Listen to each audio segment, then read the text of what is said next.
መረዳዳትና መደጋገፍ ነባር ባህላችን ነው። በተለይ አቅመ ደካሞችን መርዳት ደግሞ ከአብሮነት እሴቶቻችን መካከል አንዱ ነው። ይህም በጎነትን ይጠይቃል። እንግዲህ በሀገራችን ባለፉት ዓመታት በተከታታይ ክረምት ወጣቶች በበጎ ፈቃደኝነት ስራቸው የተለያዩ አገልግሎቶችን በመስጠት በሚሊዮኖች የሚቆጠሩ ዜጎችን ተጠቃሚ አድርገዋል።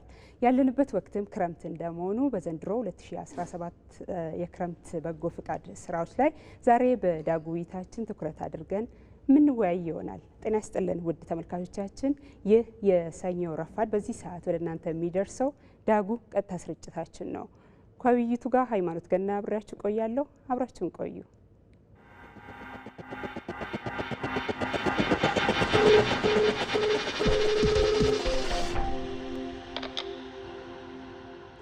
ውድ ተመልካቾች ለዛሬ ዳጉ ውይይታችን ሁለት እንግዶች እዚህ ስቱዲዮ ተገኝተዋል። እንግዶችን አስተዋውቃቸዋለሁ። ወይዘሮ የሺወርቅ አያኔ በሴቶችና ማህበራዊ ጉዳይ ሚኒስቴር የወጣቶች ዘርፍ ሚኒስትር ዴኤታ አማካሪ፣ እንዲሁም ሁለተኛው እንግዳ አቶ ገመቺስ ኢቲቻ በሰላም ሚኒስቴር የብሔራዊ በጎ ፈቃድ አገልግሎት መሪ ስራ አስፈጻሚ ናቸው። እንግዶቼ እንኳን ደህና መጣችሁ። እንኳን ደህና ቆይ። ውድ ተመልካቾች እናንተም በያላችሁበት ሆናችሁ በቀጥታ ስልክ መስመራችን 011274235 በመደወል ባነሳነው ርዕሰ ጉዳይ ላይ ሀሳብ፣ አስተያየት ወይም ጥያቄ ካላችሁ በቀጥታ ልታጋሩ ትችላላችሁ። አብራችሁ እንድቆዩ በድጋሚ ጋብዛለሁ። እንግዶቼ ስለመጣችሁ በድጋሚ እያመሰገንኩኝ እንግዲህ በጎ ፈቃደኛ መሆን ያለምንም ክፍያ ዜጎች ጉልበታቸውን ጊዜያቸውን የሚሰጡበት የአገልግሎት ዘርፍ ነው እና እንደው ከህሳቤው እንነሳ እስቲ። በጎ ፈቃደኛ መሆን ምን አይነት ስብዕና ነው የሚጠይቀው? ምን አይነት ስነ ልቦና ይጠይቃል? ወይዘሮ ሺወርቅ። እሺ፣ በቅድሚያ እጅግ አድርጌ አመሰግናለሁ። ቀጥታ ወደ ጥያቄው ከመግባቴ በፊት የሴቶችና ማህበራዊ ጉዳይ ሚኒስቴር የወጣቶችን ተሳትፎና ተጠቃሚነት የሚያረጋግጥበት አንዱ መንገድ የወጣቶች በጎ ፈቃድ አገልግሎት ነው። ይህንን ተሳትፎ ከ2002 ጀምሮ ስታንዳርድ ቀርጾ ወጣቶች በበጎ ፈቃድ አገልግሎት እንዲሳተፉ እያስተባበረ እየመራ ይገኛል። ወጣቶችም በዚህ ልክ ቁጥራቸው ከጊዜ ከአመት ዓመት እየጨመረ ይገኛል። ይህን ደግሞ የበለጠ ውጤታማ ለማድረግ ደግሞ ብሔራዊ የወጣቶች የበጎ ፈቃድ አገልግሎት ፖሊሲ ቀርጾ ለሚመለከተው ክፍል አቀርቧል።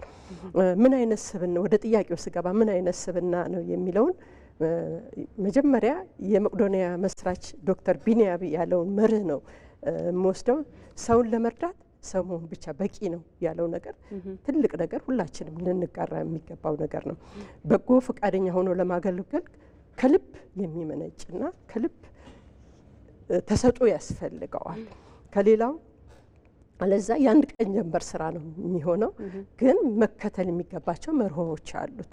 አንድ በጎ ፈቃደኛ ብዙሃንነትን ማክበር አለበት። ሰብአዊ መብቶችን፣ ነጻነቶችን ማክበር አለበት።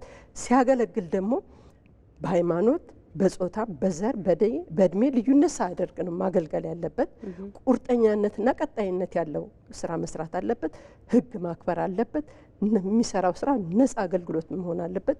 የማህበረሰቡን እሴት ማክበር አለበት ብዬ ነው ማምነው። መልካም። አቶ ገመቺስ በጎ ፈቃደኝነት ምን አይነት ስብዕና ነው የሚጠይቀው? አንድ ሰው በጎ ፈቃደኛ መሆን ፈልጋለሁ ስላለ ብቻ ይችላል ወይ? በጎ ፈቃደኝነት አጠቃላይ ያው ዓለም አቀፍ ስታንዳርድ ነው።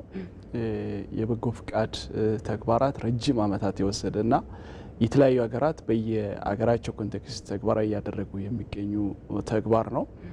ወደ አገራችን ስንመጣ የረጅም ዓመት ታሪክ ያለውና እዛም እዚህም ተበጣጥሶ ተግባራዊ ሲደረግ የነበረ ተግባር እንደሆነ ማየት እንችላለን። በተለያዩ ጊዜ በተለይ ከቅርብ ጊዜ ደግሞ ከ2010 ጀምሮ ክቡር ጠቅላይ ሚኒስትራችን በልዩ ሁኔታ ኢኒሼቲቭን ወስዶ በፖሊሲ ደረጃ ተቀርጾ ተግባራዊ ማድረግ ከጀመረ ዓመታትን አስቆጥረዋል።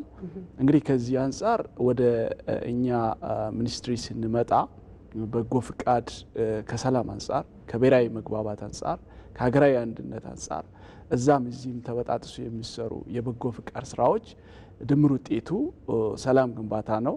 ወጣቶች ላይም፣ ሴቶች ላይም፣ አረጋውያን ላይም እና ሌሎች ላይ የሚሰሩ በበጎ ፍቃድ ተግባራት አብሮነትን ለማጠናከር ነው።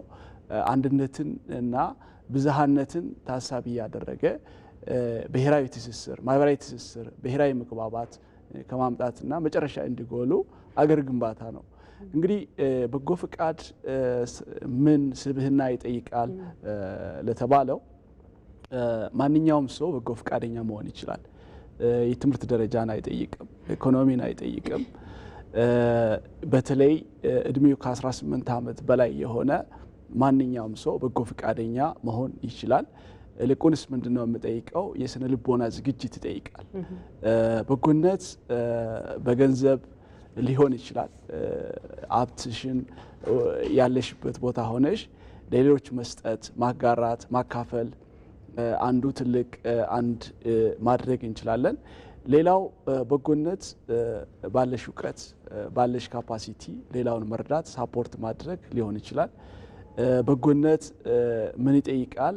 የስነ ልቦና ዝግጅትና ሰውን መሰረት ያደረገ ሰው ተኮር አገልግሎት መሆኑና በጎነት ወሰን የለውም፣ ብሔር የለውም፣ ሃይማኖት የለውም፣ በቋንቋ በአካባቢ አይደለም፣ ድንበር የለውም።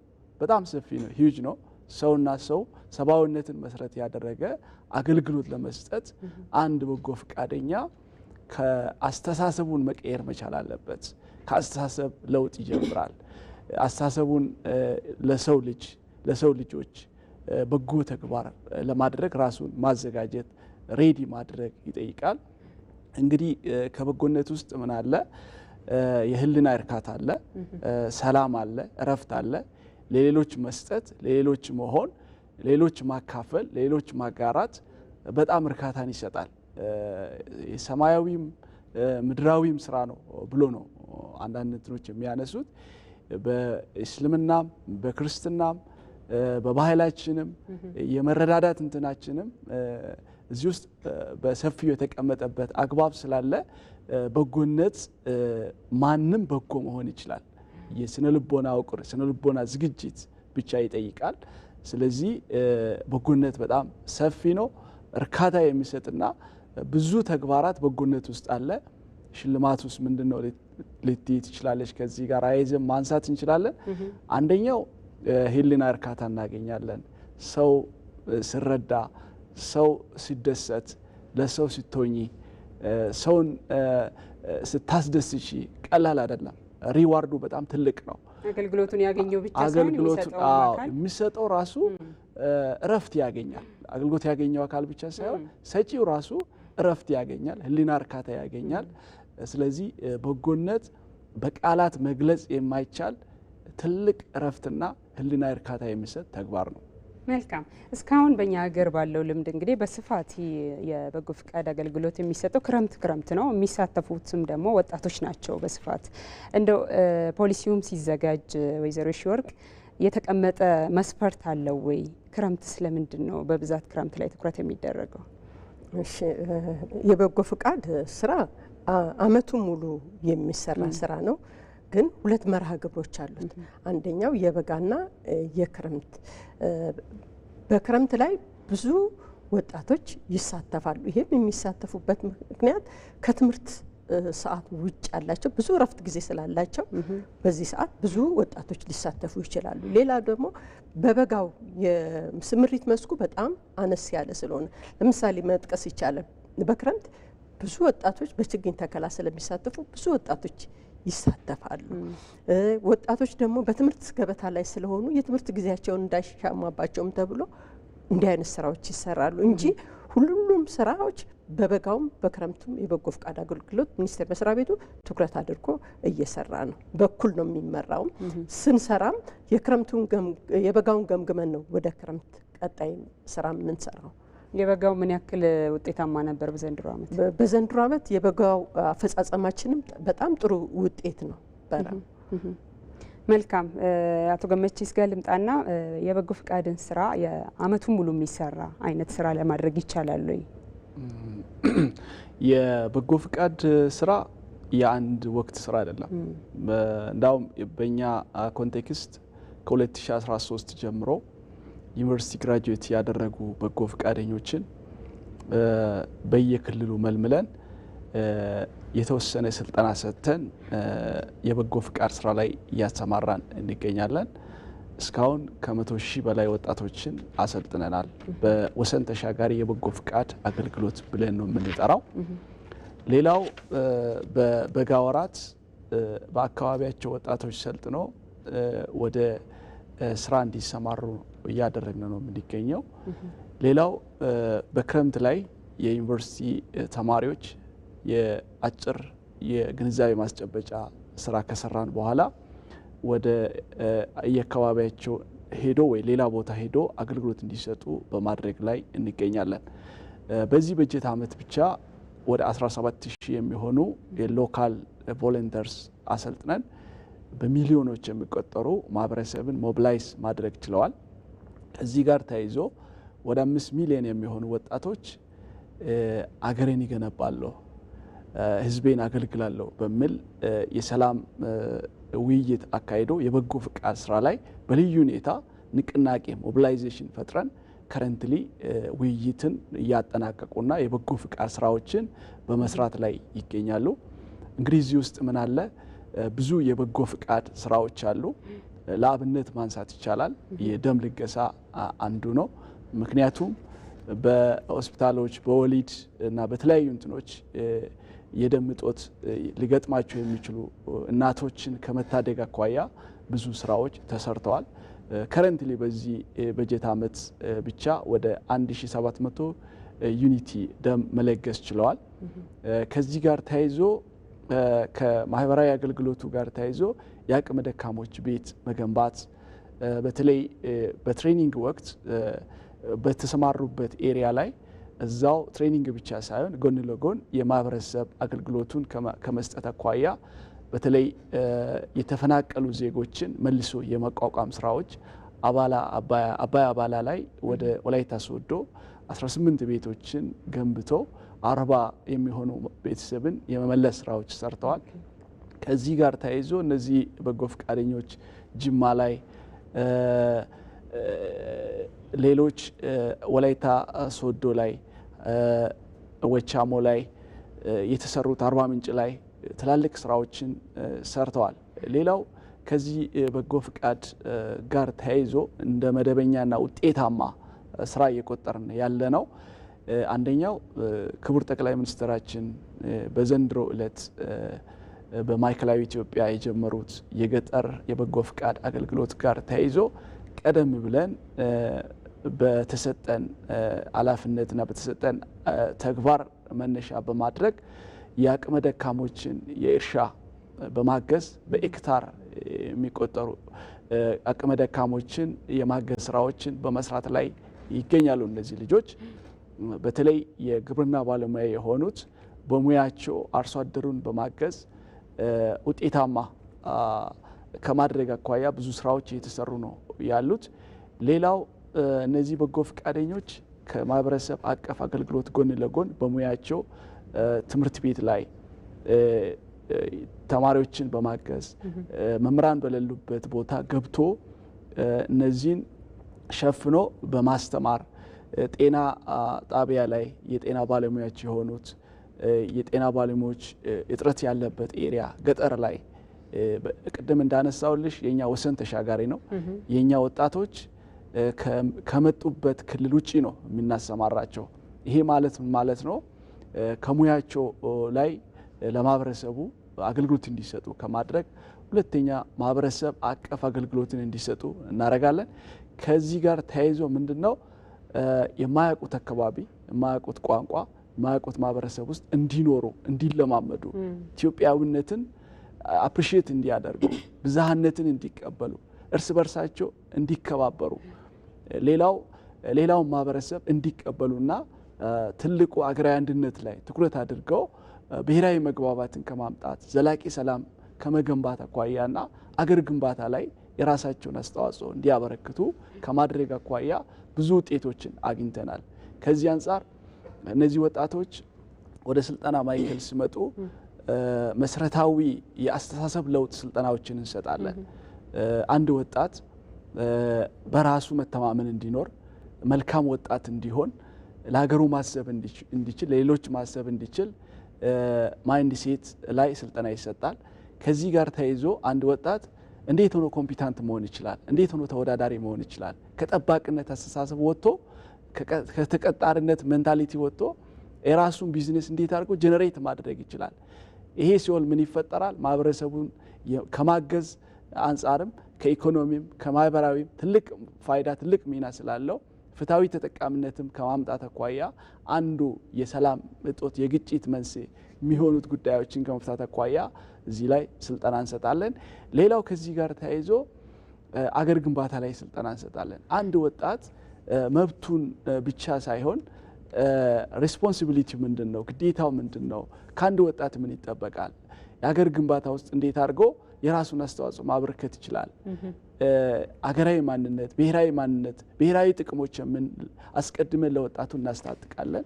ከዛ በኋላ ወጣት ጠያቂ ብቻ ሳይሆን ለሀገሩ ኮንትሪቡት ማድረግ ያለበትን ኮንትሪቡት እያደረገ በጎ ፍቃድ ፕላስ ማህበራዊ ትስስር፣ ብሔራዊ መግባባትና የሰላም ግንባታ ላይ ቀድመን አስተሳሰቡ እንዲቀየር እናደርጋለን። አንድ ሰው አስተሳሰቡ ካልተቀየረ የበጎ ፍቃድ ትርጉም አይኖረውም። ተሳትፎ ራሱ በሚፈለግ ደረጃ ላይሆን ስለሚችል ከዚህ አንጻር እነዚህ የግንዛቤ ማስጨበጫ ስልጠናዎችን ከሰጠን በኋላ ስምሪት እንሰጣለን።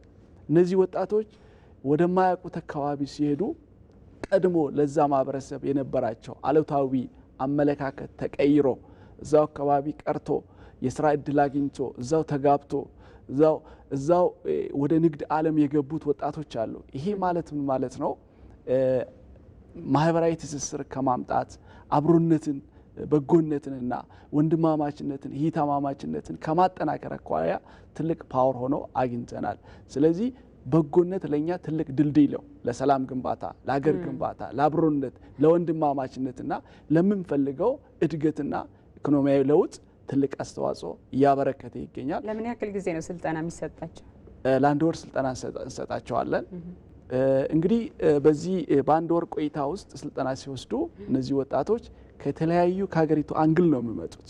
ከሁሉም ክልል ከሁሉም ከተማ አስተዳደር በኮታ ይሰጣል። ክልሎች መዝግቦ ወደኛ ይልካሉ። ከዛ በኋላ ስልጠና ማዕከል እናስገባለን። ለአንድ ወር ስልጠና ይወስዳሉ። አንድ ወር ስልጠና ከወሰዱ በኋላ ለ6 ወር ወደማያውቁት ማህበረሰብ ውስጥ ገብቶ እንዲያገለግሉ እናደርጋለን።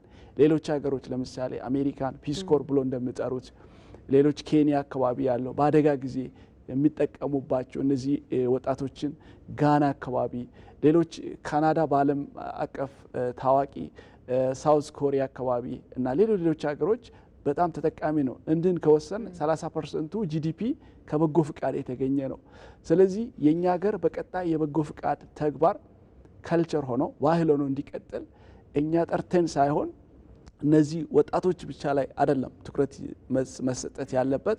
አሁን ከወጣቱ ውጪ ሁሉም ማህበረሰብ እንዴት አድርጎ በጎ ፍቃደኛ መሆን ይችላል የሚል ስትራቴጂ ቀርጸን ተግባራዊ እያደረግን እንገኛለን።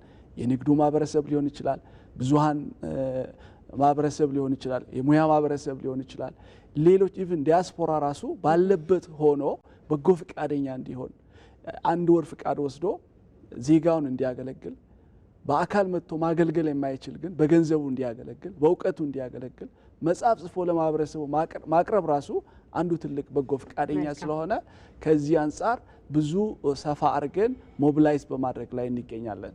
መልካም። አቶ ገመቺስ፣ ወይዘሮ የሺወርቅ ስንዶስ ሴቶችና ማህበራዊ ሚኒስቴር ይህንን ስራ በባለቤትነት እንደሚመራ ሚኒስቴር መስሪያ ቤት እስካሁን ቆይተዋል። በጎ ፍቃድ አገልግሎት ከተጀመረና ምን አይነት ሀገራዊ ፋይዳ አስመዘገበ የሚለውን ወደ ኋላ ተመልሳችሁ ያያችሁበት ጥናት የተደረገበት አጋጣሚ ነበረ? ምንድን ነው ፋይዳው እስካሁን ያስመዘገበው? እሺ፣ የበጎ ፍቃድ አገልግሎት እንደ ሀገር ምን ፋይዳ አለው ለተባለው ከስኬት የበለጠ በውጤት ብናየው የበለጠ ውጤታማ ይሆናል። አንደኛ በጎ ፍቃደኞቹ ራሳቸውን ስብናቸውን ይገነባል። በተሰማሩት ስራም ውጤታማ ይሆናሉ። የስራ ባህላቸውንም ይቀይራል። እንግዲህ እንደ ፋይዳ ትልቅ ለውጥ አመጣ ብለን የምንለው በበጎ ፍቃድ አገልግሎት የሚሰጠው አገልግሎት በገንዘብ ወደ ገንዘብ በምንቀይርበት ወይም ሲተመን ለምሳሌ የ2017 የክረምት በጎ ፍቃድ አገልግሎት 25.2 ቢሊዮን በላይ ውጤት ያመጣል ብለን ነው አገልግሎቱን የምንለካው። ይሄ ደግሞ ለሀገራዊ ጥቅል ፋይዳም ቢለካ ትልቅ ውጤት ያመጣል። ሌላው እንግዲህ ውጤት ወይም ፋይዳ ብለን የምንለካው አንደኛ ቤት የሌላቸውን ቤት እንዲኖራቸው ያደርጋል። ቤት ብቻ ሳይሆን ቤት ውስጥ የሚያስፈልጋቸውን ቁሳቁስ፣ አልባሳት እንዲኖራቸው ያስችላል። ሌላው ደግሞ ለምሳሌ አንድ ወጣት ደምን በሚለግስበት ጊዜ በደም እጦት የሚሞተውን ሕይወት ይታደጋል ማለት ነው። ሌላው ደግሞ በትራፊክ ደህንነት ላይ የሚሰሩ ወጣቶች አሉ። በዚህ ጊዜ ሰውን ሕይወት ነው የሚታደጉት። ሌላው የማጠናከሪያ ትምህርት ይሰጣሉ። ለምሳሌ ወጣቶች በበጎ ፍቃድ አገልግሎት የማጠናከሪያ ትምህርት በሚሰጡበት ጊዜ ተማሪዎቹ በትምህርታቸው ውጤታማ ሊሆኑ ይችላሉ። ሌላው ማንበብና መጻፍ የማይችሉ ህብረተሰብ ማንበብና መጻፍ ይችላል ማለት ነው። ይሄ ነው ትልቁ። ሌላው ራሱ እንግዲህ አንድ ወጣት በጎ ፈቃደኛ አገልግሎት ጊዜውን፣ ጉልበቱን፣ እውቀቱን ለማህበረሰቡ በሚያበረክትበት ጊዜ ከማህበረሰቡ እሴት እና ባህል የሚማረው ትምህርት አለ እና በዚህ ጊዜ ራሱን በዛ መቀየር ብዙ የሚችለው ነገሮች አሉና ትልቅ ውጤት አለው ብለን እናስባለን። እስካሁን እየተሰራ ባለው ስራ እንግዲህ ወሰን ተሻጋሪ ነው። አቶ ገመቺስም እንዳነሱት ወጣቶች ካሉበት ከሚኖሩበት አካባቢያቸው ወደ ሌሎች ክልሎች እየሄዱ ነው። ይሄ ደግሞ በተለይ እርስ በርስ ከባህል ውርርሱ የበለጠ መቀራረብ፣ መተዋወቅ ላይ ከዚህም አልፎ ደግሞ ከሰላም ግንባታ አንጻር ፋይዳው እንዴት ነው የሚታየው? እሺ እንግዲህ እንደ ሴቶችና ማህበራዊ ጉዳይ ከ2014 ጀምሮ በጎነት ለኢትዮጵያ ከፍታ በሚል የወሰን ተሻጋሪ ተጀምሯል። ይህ ወሰን ተሻጋሪ ከሁሉም ክልሎችና ከተማ አስተዳደር የሚመጡ ውጤታማ ወጣቶች ናቸው። ትንሿ ኢትዮጵያ ማለት እንችላለን። እነዚህ ወጣቶች በሁሉም ክልሎች ነው የሚሰሩት። በተመረጡት ስራዎች ነው የሚሰሩት። በሚሰሩበት ጊዜ ከሰላምና ከሀገር ግንባታ ላይ ትልቅ ፋይዳ አለው። አንደኛ ለምሳሌ የግንዛቤ ማስጨበጫ አለ፣ የውይይት መድረኮች አሉ። አንዱ ክልል ሄዶ ያገኙትን ለሌላው ክልል ያስተምሩበታል። ሌላው ለምሳሌ ከሶማሌ ክልል አንድ ወጣት ተነስቶ ሄዶ አፋር ክልል ላይ ደም በሚለግስበት ጊዜ ይሄ ትልቅ ትስስር ነው። ለምሳሌ የትግራይ ክልል አማራ፣ የኦሮሚያ አማራ፣ ሌሎችም ክልሎች እንደዚህ አይነት ይሄ ትልቅ ፋይዳ አለው ወይም ደግሞ ትልቅ ሀገራዊ ግንባታ አለው ብዬ አስባለሁ። በዘንድሮ ዓመትም ይህንኑ እናስቀጥላለን። በጎነት ለኢትዮጵያ ከፍታ 4 ሌላው ድንበር ተሻጋሪ ነው።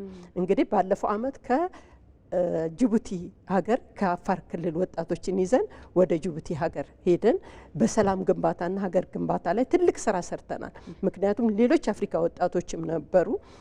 ምንድነው አንደኛ ደም መለገስ ስራ ተሰርቷል። ችግኝ ተከላ ተደርጓል። በሰላም ግንባታ ላይ ውይይት ተደርጓል። ይሄ ትልቃዊ ሀገራዊ መግባባትና የዲፕሎማሲ ስራ ተሰርቶ ነው የመጣው እና አሁን በዚህ የተነሳ የጅቡቲ ሀገር ወጣቶች ወደ ኢትዮጵያ መጥተው ይህንኑ አገልግሎት ለመስጠትና ቀጣይነት ያለው ስራ ለመስራት በእቅድና በዝግጅት እንገኛለን ማለት ነው። መልካም እንቀጥላለን። ውድ ተመልካቾች በመከታተል ላይ የምትገኙት የሰኞ ጠዋት ዳጉ ቀጥታ ስርጭት ውይይታችን ነው። ዛሬ በዳጉ ውይይታችን ስለ በጎ ፈቃደኝነት እያወራን ነው። በተለይ የ2017 የክረምት በጎ ፈቃድ ስራ ዝግጅት ምን ይመስላል እስካሁን የነበረውንም እያነሳን ነው። በቀጥታ ስልክ መስመራችን 0112704235 በመደወል ሀሳብ አስተያየት ወይም ጥያቄ ካላችሁ ልታጋሩን ትችላላችሁ። እንግዶቼ አቶ ገመቺስ ኢቲቻ በሰላም ሚኒስቴር የብሔራዊ በጎ ፈቃድ አገልግሎት መሪ ስራ አስፈጻሚ፣ እንዲሁም ወይዘሮ የሺወርቅ አያኔ በሴቶችና ማህበራዊ ጉዳይ ሚኒስቴር የወጣቶች ዘርፍ ሚኒስትር ዴኤታ አማካሪ አብረውኝ ቆይታ እያደረጉ ይገኛሉ። አሁንም አብራችሁን ቆዩ። መልካም እንቀጥላለን። እስቲ ወደ ዘንድሮ ዓመት የክረምት በጎ ፈቃድ አገልግሎት ስንመጣ ዝግጅቱ ምንድን ነው የሚመስለው? ምን ያክል ወጣቶች ይሳተፉበታል? አቶ ገመቺስ እንግዲህ በዚህ በጀት ዓመት ቅድም እንዳነሳውልሽ እነዚህ ማህበረሰቡን ሞቢላይዝ የሚያደርጉት ወጣቶችን በልዩ ሁኔታ ከ3 ቀን በፊት በ5 ዩኒቨርሲቲዎች ላይ አሰልጥነን ለስምሪት ዝግጁ አድርገናል። ወደ 5000 አካባቢ የሚሆኑት እነዚህ ወጣቶች የአሰልጣኞች ስልጠና ነው የወሰዱ ያሉት። እነዚህ ወጣቶች ሁሉም ክልል ላይ ስምሪት ወስዶ ማህበረሰቡን በተለያየ ለማገዝና የበጎ ፈቃድ ስራ ላይ ለማሰማራት ሞቢላይዝ ለማድረግ ስምሪት ተሰጥቷቸዋል። በተለይ የኛ የዘንድሮ የበጎ ፍቃድ አገልግሎት ልዩ ትኩረት የሚያደርገው በአገር ደረጃ በተቀመጠው በተለይ በገጠር ማህበረሰብ ላይ የተቀመጠው አቅጣጫን ተከትለን እነዚህ በጎ ፈቃደኞች በክልል በዞን በወረዳና በቀበሌ እስከታች በተለይ አርሶ አደሩን ከማገዝ አርብቶ አደሩን ከማገዝ ዘመናዊ አኗኗር ዘይቤ ከማሳደግ አኳያ እነዚህ በጎ ፈቃደኞች የተለያዩ አደረጃጀቶችን ሞቢላይዝ አድርገው በተለይ እንደ አገራችን ተግባራዊ እያደረገች ያለችው አረንጓዴ አሻራን የቅድመ ዝግጅት ስራዎችን ማህበረሰቡን እንዲያስተባብሩ ከማድረግ አኳያ ከክልሎች መነሻ እቅድ ወስደን ቅድመ ዝግጅት በማድረግ ላይ እንገኛለን። እንግዲህ ከዚህ ጋር ተያይዞ አርሶ አደሩን እንዴት አድርጎ ማገዝ ይችላሉ፣ እንዴት አድርጎ ዘመናዊ የአኗኗር ዘይቤን ተግባራዊ ማድረግ ይቻላል የሚል የቅድመ ዝግጅት ስራዎችን በመስራት ላይ እንገኛለን።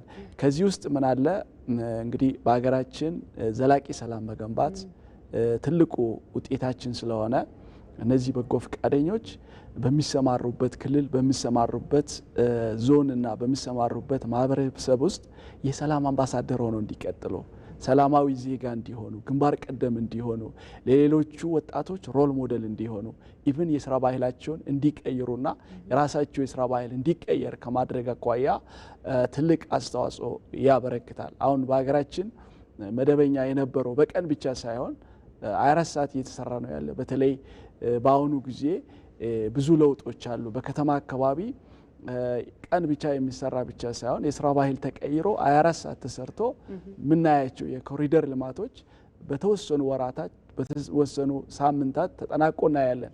ይህንን እንዴት አድርገን ወደ ገጠሩ ወደ ታችኛው የአስተዳደር እርከን ወደ ክልል ወደ ዞንና ወደ ወረዳ እንዴት አድርጎ ማውረድ ይቻላል? ይህንን እንዴት አድርጎ መደገፍ ይችላሉ? ኢቭን የስራ ባህሉ መቀየር እንዳለበት ታሳቢ ተደርጎ እነዚህ ወጣቶች በጉልበታቸው ሊሆን ይችላል፣ በአቅማቸው ሊሆን ይችላል፣ በእውቀታቸው ሊሆን ይችላል። እነዚህን ከማውረድ አኳያ ቅድመ ዝግጅቶችን በማድረግ ላይ እንገኛለን። እንግዲህ ከዚህ ጋር ተያይዞ የአቅመ ደካሞች እርሻን በተለይ ከማገዝ ቤቶችን ከመገንባት ቅድም እንዳልኩሽ የሌሎች አገሮችንም ተሞክሮ እንዴት አድርገን ወደ ራሳችን ከስተማይዝ አድርገን የማስፋፋት ስራዎችን እንሰራለን የሚል ታሳቢ ተደርጎ የተሰራ ይገኛል። በተለይ የኛ በጎ ፈቃደኞች ወሰን ተሻጋሪ እንደመሆኑ ወደ ተሰማሩበት አካባቢ ሆስት ፋሚሊ እንዲያፈሩ እናደርጋለን። ይሄ ወንድማማችነትን ቅድም ያነሳውልሽ ከማጠናከርና አብሮነትን ከማሳደግ ሶሻል ፋሚሊ የምንለው በተለይ በዚህ የታወቀች አካባቢ ሀረር ሶሻል ፋሚሊ ከመፍጠር አኳያ ትልቅ አስተዋጽኦ ያበረክታሉ። ሌላው እነዚህ በጎ ፈቃደኞች አንዳንድ ቦታዎች አልፎ አልፎ መፈናቀል አለ፣ ግጭት አለ። እነዚህን እንዴት አድርጎ ሳፖርት ያደርጋሉ? በተለይ ለአብነት እነዚህ በጎ ፈቃደኞች አገር በቀል የግጭት አፈጣጥ ክህሎትን አዳብሮ ዞንና ዞን የማስታረቅ ክልልና ክልል የማስታረቅ በተለይ አንድ ሲዳማና ኦሮሚያ ክልል አንድ ወረዳ ነበረ፣ የግጭት ወረዳ።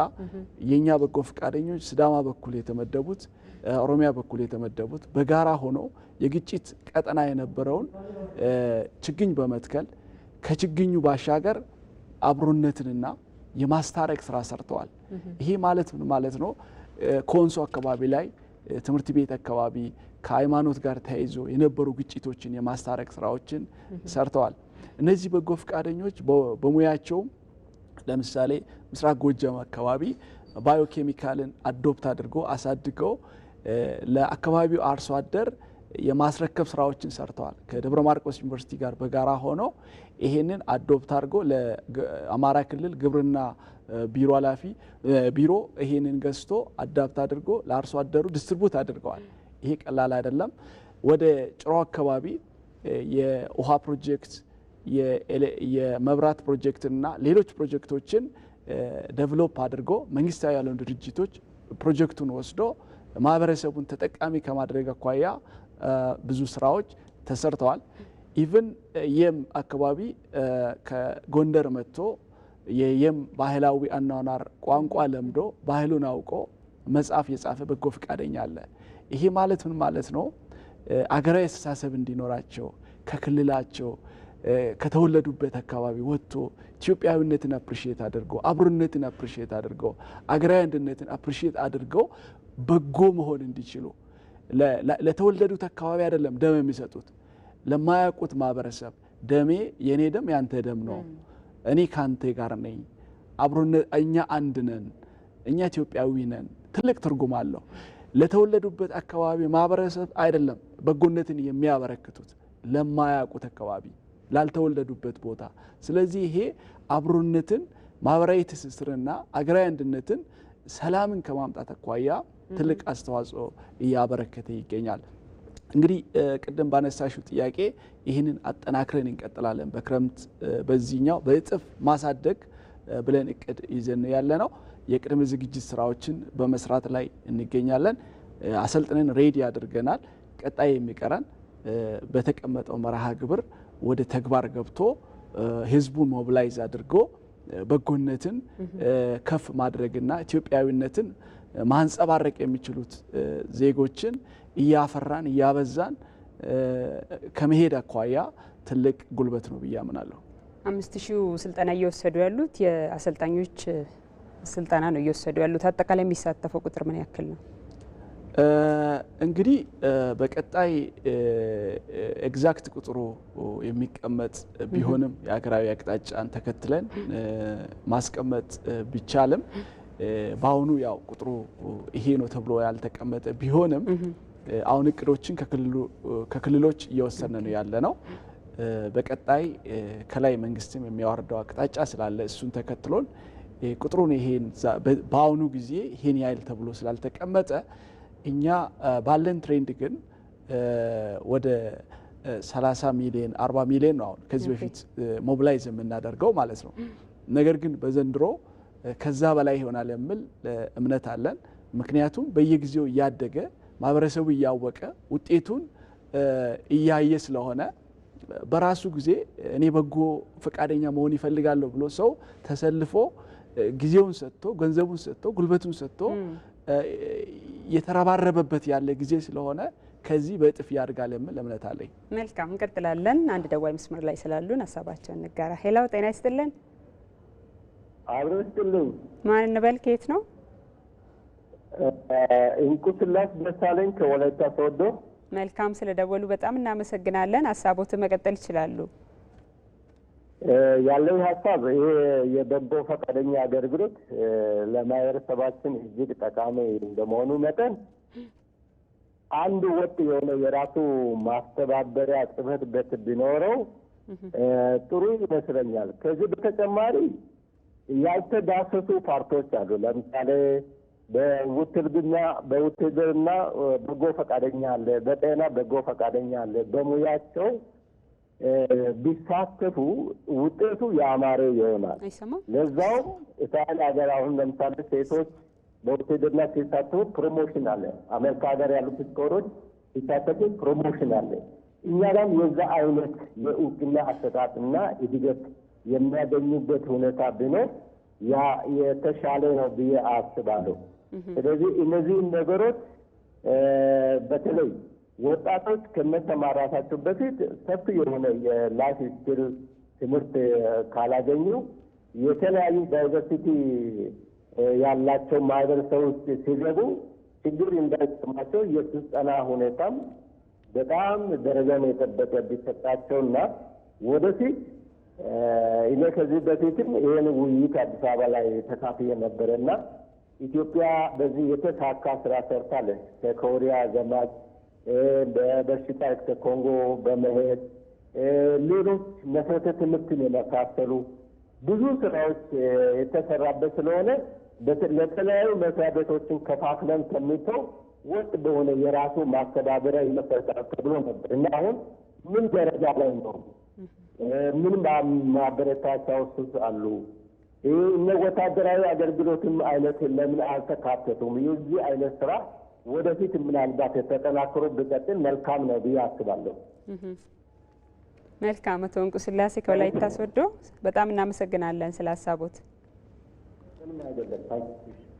መልካም ምናልባት ሀሳባቸው ግልጽ እንዲሆንላችሁ አንደኛ ወጥ የሆነ አሰራር አለው ወይ የሚመራበት መንገድ አለው ወይ ነው የበጎ ፈቃደኝነት ስራ። እንዲሁም ዜጎች በተለያየ ዘርፍ እንዲሳተፉ ዘርፉን ማብዛት ላይ አሁን ጤና ላይ ትምህርት ላይ ምናምን የተገደበ ሳይሆን ሌሎችንም ዘርፎች ከመጨመር አኳያ ምን አስባቸዋል? ቅድመ ዝግጅቱስ ያው ብዝሃነት ያላት ሀገር ስላለችን ስለሚሄዱበት አካባቢ በቂ የስነ ልቦና ዝግጅት አድርገው ነው ወይ የሚሄዱት የሚሉ ጥያቄዎችን ነው ያነሱት። እነዚህን ጥያቄዎች መልሰን እናያቸዋለን። ወይዘሮ የሽወርቅ ስለ ዝግጅት እያነሳን ነበረ፣ ስለ ዘንድሮ የክረምት በጎ ፈቃድና በእናንተ ሚኒስቴር መስሪያ ቤት በኩልስ የሚደረገው የቅድመ ዝግጅት ስራ ምንድን ነው እስካሁን? እሺ አንደኛ ያው ሚኒስቴር መስሪያ ቤቱ ያው የበጎ ፈቃድ አገልግሎትን መነሻ የሚያደርገው የ10 ዓመት የልማት እቅዱን የመካከለኛ ዘመን ዓመት እቅዱንና የ2016 አፈጻጸማችንን መሰረት በማድረግ እቅድ አለን። የሚሳተፉትም በዚህ ክረምት ወራት ወደ 23.2 ሚሊዮን ወጣቶች በበጎ ፈቃድ አገልግሎት ይሳተፋሉ። በሴቶች እድሜያቸው ደግሞ ከ35 ዓመት በላይ የሆኑ ሴቶች ደግሞ ወደ 8 ሚሊዮን ሴቶች ይሳተፋሉ። በዚህ እንግዲህ ማህበረሰቡ ተጠቃሚ ይሆናል ብለን ያሰብነው 52.7 ሚሊዮን ህብረተሰብ ተጠቃሚ ከዛ በላይ ተጠቃሚ ይሆናል። በገንዘብ ሲተመን ደግሞ 25.2 ቢሊዮን አካባቢ ይሆናል ብለን አስበናል። እንግዲህ ዝግጅታችን ምን ይመስላል የተባለው አንደኛው ስራው እስከታች እኛ ሚኒስቴር መስሪያ ቤቱ እስከታች ድረስ መዋቅር አለው። የወጣት አደረጃጀቶች በጋራ በመሆን የጋራ እቅድ ይኖረናል። በእቅዳችን ላይ እንግባባለን። የእቅድ ኦሪንቴሽን ይሰጣል። ይሄ እስከታች ድረስ ይወርዳል ማለት ነው። እስከ ቀበሌ ድረስ ከወረዳ እስከ ቀበሌ ድረስ ይወርዳል። እንግዲህ ዘንድሮ የትኩረት አቅጣጫዎቻችን ወይም የስምሪት መስኮቻችን የምንላቸው 14 የስምሪት መስኮች አሉ። አንደኛው የአረንጓዴ አሻራ ነው። ይሄ አረንጓዴ አሻራ ኢኒሺዬቲቭን 70% የሚሆኑት የኛ ወጣቶች ናቸው የሚሰማሩት። ሌላው የቤት እድሳትና ግንባታ ነው። ሌላ የችግር የተጋለጡ የህብረተሰብ ክፍሎችን መደገፍ ነው። ሌላው የግብርና ልማት ስራዎች ነው። እንግዲህ ይሄ በበጋው ፕሮሰሶች አሉ፣ የሚታረሱ አሉ። መሬቶችን እስከ መሰብሰብ ድረስ ወደ በጋው ድረስ ይሄዳል። ሌላው ትምህርትና ስልጠና ነው። ሌላው የጤና አገልግሎት ነው። በጤና አገልግሎቱ ደም መለገሱ፣ ማስተማሩ፣ መሰረተ ልማቶችን ደግሞ ማጠናከር፣ ድልድዮች፣ የውሃ ጉድጓዶችን መቆፈር፣ ምንጮችን ማጎልበት፣ እነዚህ ስራዎች ይሰራል። የወጣቶች አንዱ ደግሞ የወጣቶች የሰላምና ደህንነት ስራ ነው። ቅድም በደንብ በስፋት ገልጨዋለሁ። ሌላው የመንገድ ደህንነትና የትራፊክ አገልግሎት ነው። ሌላው የአካባቢ ጥበቃ ነው። ሌላው የትውልድ ግንባታ ነው። ሌላው የግንዛቤ ስራዎችና ሙያዊ ስራዎች ኦልሞስት 14 የስምሪት መስኮች አሉ።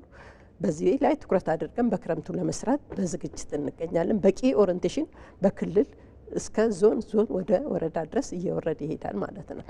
እነዚህ የስምሪት መስኮች በየአመቱ እንደ ሁኔታው ተቀያያሪ ናቸው ወይስ ተመሳሳይ ነው? አሁን በቋሚነት በየአመቱ 14 የስምሪት መስኮቻችን ቋሚ ናቸው። መልካም አቶ ገመቺስ፣ ወጣቶች በተለይ ከዚህ ከቅድመ ዝግጅት ጋር ተያይዞ ከሚሄዱበት አካባቢ አኳያ የሚሰጠው ስልጠና የደዋችንም ጥያቄ አንድ እሱ ነበርና እዛ የሚቀበላቸውም አካል ስላለ መነሻና መዳረሻ ስላለው የሚቀበላቸውስ አካል ክልሎች ምን አይነት ዝግጅት ነው የሚያደርጉት? አመሰግናለሁ። ጥሩ ጥያቄ ነው የተነሳው ጥያቄ። የኛ አጠቃላይ ከስልጠና ጋር ተያይዞ በተነሳው በቂ ስልጠና ነው የምንሰጣቸው። አንድ ሰው ቅድም እንዳነሳሁት በጎ ፈቃደኛ ለመሆን አስተሳሰቡ መቀየር አለበት። የኛ ትልቁ ችግር የአስተሳሰብ ችግር ነው። እነዚህ ወጣቶች አስተሳሰባቸውን ቀይሮ ወደ ሌላ ክልል መላክ ማለት ትልቅ ውጤት ነው። እሱ ራሱ ለኛ በቂ ነው። ሌላው ማህበረሰብ አምኖ ሌላው ማህበረሰብ ተቀብሎ ወደማያውቀው አካባቢ ሄዶ አገልግላለሁ ብሎ ራሱን ማዘጋጀት ማለት ትልቅ ውጤት ነው ለኛ። ይሄ ደግሞ ዝም ብሎ የመጣ አይደለም፣ የስልጠና ውጤት ነው። በቂ የሆነ ስልጠና እንሰጣቸዋለን።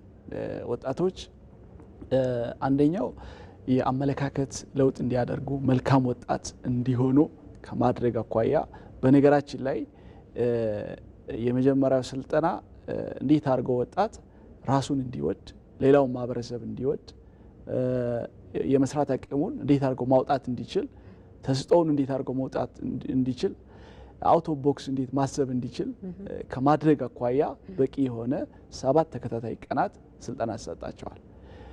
ከዚህ ጎን ለጎን ወጣቶች ጠዋት ላይ ስልጠና ይወስዳሉ።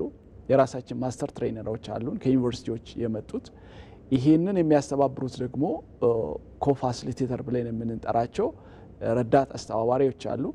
ጠዋት ሌክቸር ሩም አለ። ከሰዓት ደግሞ በየሲንዲኬት ሩሙ ተከፋፍሎ 50-50 ሆኖ በተሰጣቸው የስልጠና ርዕሶች ላይ ይወያያሉ። በውይይት ጊዜ አዳዲስ ሀሳቦችን ያወጣሉ። እንዲከራከሩ ምክንያታዊ ወጣትን ከመፍጠር አኳያ ሀሳብን በሀሳብ የማሸነፍ ወጣት ከመፍጠር አኳያ ትልቅ ውጤት አግኝተንበታል። እንግዲህ ከዚህ ጎን ለጎን ቅድም ወንድሜ ከወላይታ ሶዶ የደወለው ሌሎች ሀገራት ፓራሚሊታሪ ብሎ ነው የሚጠሩት። የኛ ግን ምንድነው በፍቃደኝነት ላይ የተመሰረተ በጎነት ነው እዚህ ጋር የሚሰጠው። ነገር ግን እዚህ ጎን ለጎን ስፖርታዊ እንቅስቃሴዎች ይሰጣል። ከፌዴራል ፖሊስ ጋር በመነጋገር በቋምነት የስፖርት አሰልጣኞችን መድበን ፊዚካሊ ሄልዚ መሆን ስላለባቸው እነዚህ ወጣቶች በአንድ ወር ውስጥ ፊዚካሊ ሄልዚ መሆን ስላለባቸው ስፖርታዊ እንቅስቃሴ ያደርጋሉ። ሌላው ከዚህ ጋር ተያይዞ ግብረገብ ስራዎችን እንዴት አድርጎ ዲሲፕሊናቸውን መቅረጽ ይቻላል። አንዱ ትልቁ የኛ ሀገር ችግር የዲሲፕሊን ችግር ስለሆነ ወጣቱ ጠያቂ ከመሆን ሪስፖንሲብል እንዲሆን ከማድረግ አኳያ ዲሲፕሊን ላይ እንሰራለን። በትንሹ የሰንደቅ ዓላማ ስነ ስርዓት አለ።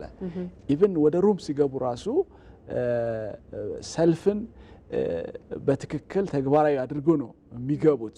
አሁን እዚህ አካባቢ ላይ የተበላሹብን ነገሮች ስላሉ ይህንን መልሰን ማከምና እንደገና ወጣቱን ሼፕ ማድረግ ስለሚያስፈልግ እዚህ አካባቢ ላይ የተሻሉ ዲሲፕሊን ያላቸው ወጣቶች ተፈጥሮ ነው ያየን ያለ ነው ማለት ነው። እንዳው ምንድነው እየተባለ ያለው እነዚህ ልጅ ወጣቶች ምን አድርጋችሁ ነው እንዴት አድርጋችሁ ነው የለወጣችሁት? ቤተሰብ እየመሰከረ ነው ያለ፣ የአካባቢ ማህበረሰብ እየመሰከረ ነው ያለ። በስነ ምግባራቸው የተሻሉ ሆኖ ነው የሚወጡት። በስራ ክህሎታቸው የተሻሉ ነው ሆኖ ነው የሚወጡት።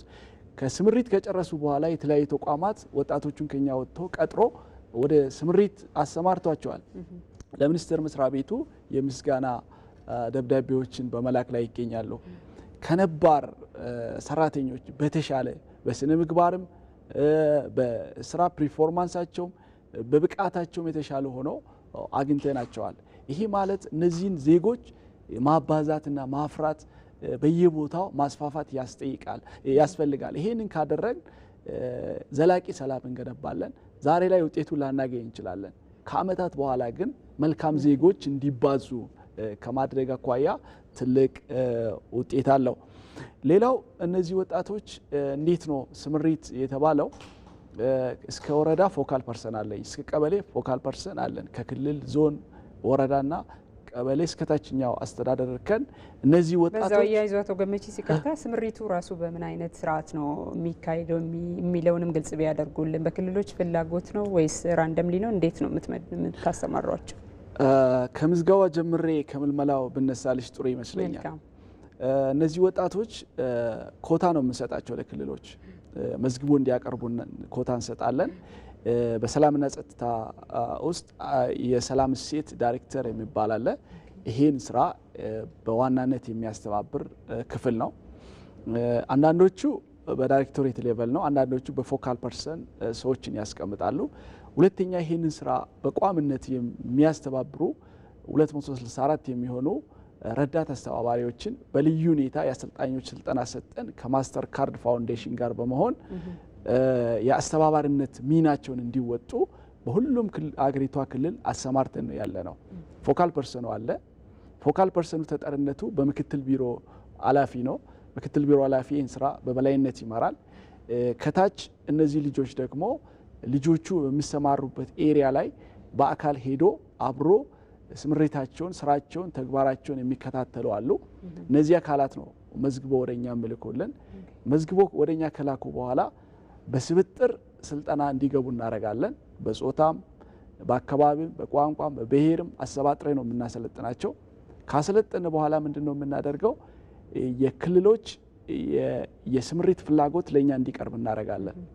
እነዚህ ክልሎች ለምሳሌ የአፋር ፍላጎት ሌላ ነው፣ የሲዳማ ፍላጎት ሌላ ነው፣ የኦሮሚያ የአማራ እንደየክልሉ ነባራዊ ሁኔታ የትምህርት መስክ የትምህርት አይነትና ወጣቶች ቁጥር ለኛ ያቀርቡልናል።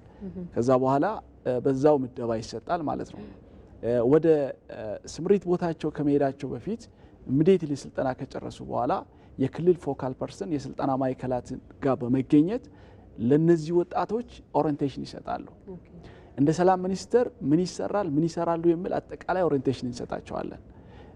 የኛ አገልግሎት በዋናነት 3 ኤሪያዎች ላይ ፎከስ እናደርጋለን። አንደኛው ክህሎታቸውን እንዴት አድርገው ማሳደግ ይችላሉ በተማሩ የትምህርት መስክ እና የተለየ ተስጦ ያላቸውን እንዴት አድርገው ከውስጣቸው ውስጥ ማውጣት ይችላሉ። አንዱን እሱን ኤክሰርሳይዝ እንዲያደርጉ እናደርጋለን። በግብርና የተመረቀ ግብርና ቢሮ ላይ፣ በጤና የተመረቀ ጤና ቢሮ ላይ መልቲ ዲሲፕሊን ያለው እንትን ነው ያለው። እነዚህ እንዴት አድርገው በየሴክተሩ በየተቋማት እንመድባቸዋለን። ክህሎታቸውን እንዲያዳብሩት እናደርጋለን። ማህበረሰቡን እንዲያገለግሉ እናደርጋለን። አገልጋይነት ራሱ ምን እንደሆነ ዜጎችን ማገልገል ራሱ እንዴት እንደሆነ እንዲለማመዱ እናደርጋለን። ሌላኛው ማህበረሰብ አቀፍ አገልግሎት የምንለው ነው። ሌሎች ተቋማት የሚሰሩት ማለት ነው።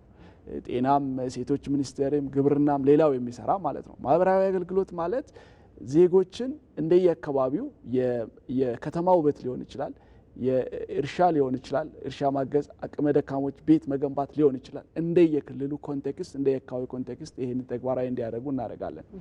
ሌላው ባህላትን መሰረት አድርገው ሰላምን የሰላም አምባሳደር ሆኖ ማህበረሰቡን እንዲያወያዩ፣ እንዲያቀራርቡ፣ ማህበረሰቡን እንዲያስታርቁ እና በራሳቸው ደግሞ እንዲለማመዱ ከማድረግ አኳያ ሌላው ተግባራችን ነው። እንግዲህ ከዚህ አንጻር ኦሪንቴሽን ሰጥቶ ኦሪንቴሽን ወስዶ ወደ የክልሉ ይሰማራሉ። ኦሪንቴሽን ከቋንቋ አንጻር፣ ከባህል አንጻር፣ ለምሳሌ ካለባበስ አንጻር አንዱ ክልል የሌላው ክልል እንዲያውቅና ኢቭን አለባበሳቸው ራሱ በዛ ደረጃ ራሳቸውን እንዲያዘጋጁ፣ ቋንቋ አንጻር ኢቭን የአየር ንብረት ራሱ በጣም ቻሌንጅ የሚሆኑ ኤሪያዎች አሉ። ራሳቸውን ስነ ልቦናቸውን እንዲያዘጋጁ አድርገን ነው ምናሰማራቸው። ዝም ብለን ስምሪት አንሰጥም። እነዚህ ወጣቶች ከስልጠና በኋላ ይዟቸው የሚሄዱት የክልል ተወካዮች ይመጣሉ። እነዚህ ወጣቶች ከስልጠና በኋላ ይዟቸው ይሄዳሉ። እዛ ደርሶ ደግሞ ሌላ ኦሪንቴሽን ይሰጣቸዋል። ኦሪንቴሽን ሰጥቶ የትኛው ክልል፣ የትኛው ዞን፣ የትኛው ወረዳ ምን አይነት አገልግሎት እንደሚያስፈልግ፣ ምን አይነት ዲሲፕሊን እንደሚያስፈልግ የአለባበስ